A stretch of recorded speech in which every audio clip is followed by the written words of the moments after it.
Bonjour à tous les amis, j'espère que vous allez bien. Aujourd'hui dimanche, donc comme prévu, vidéo un peu spéciale. Donc aujourd'hui je suis en compagnie de notre collaboratrice que vous ne verrez pas dans cette vidéo. Et justement on est sur le chemin du boulot. Donc on est allé à nos bureaux et elle me posait plein de questions et je me suis dit que ce serait super de vous partager ces questions.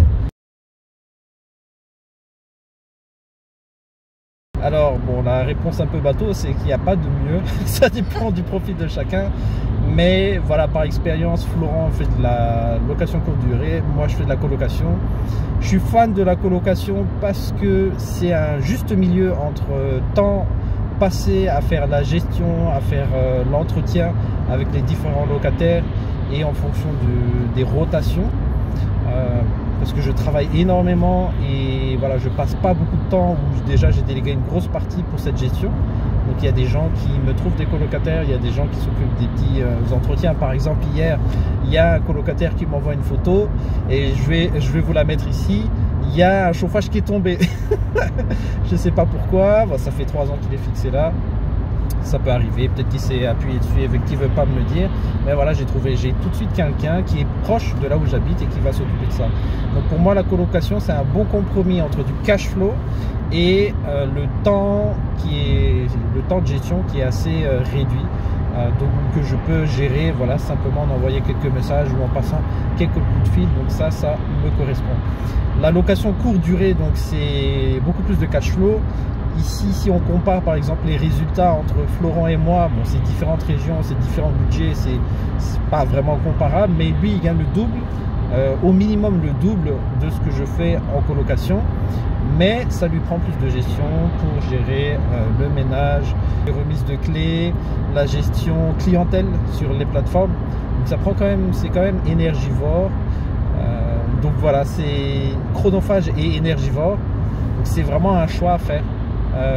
Est-ce que tu es prêt à dépenser plus de temps pour gagner plus d'argent, ou tu n'as pas justement ce temps, ou ce temps tu veux le consacrer à autre chose comme chercher des bonnes affaires, trouver des financements, bien gérer tes travaux. C'est des questions vraiment à te poser en fonction de tes affinités et de ton emploi du temps.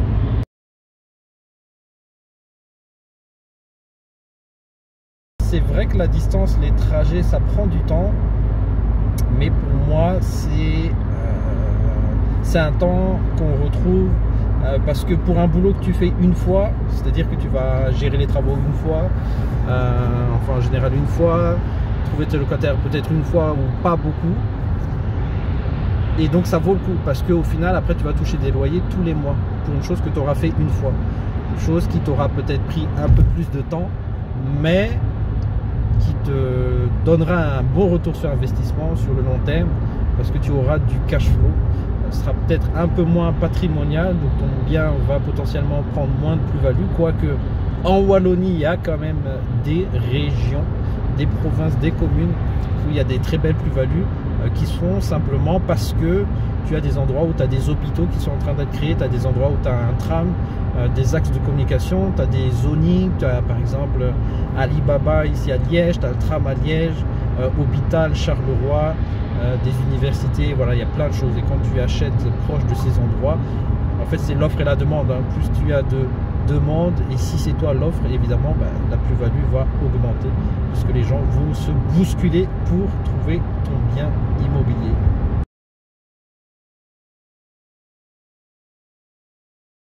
Moi je recommande de mettre, et c'est beaucoup, 200 €. 200 € de côté parce que si tu as des petits travaux, une chaudière qui pète, un plombier, faire passer un plombier, diagnostic, c'est déjà 80 € au moins.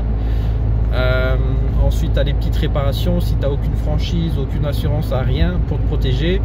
Les pièces de rechange plus la main d'œuvre, ça coûte vite 200, 300, 400 €. Et moi j'ai eu le problème avec des chaudières, j'ai eu le problème avec le calcaire, donc il a fallu soit détartrer, ou soit moi j'ai complètement changé le pommeau, la technique de la douche, donc le pommeau, mitigeur, tout ça j'ai changé en fait simplement. Donc je recommande quand même 200 pour être assez large.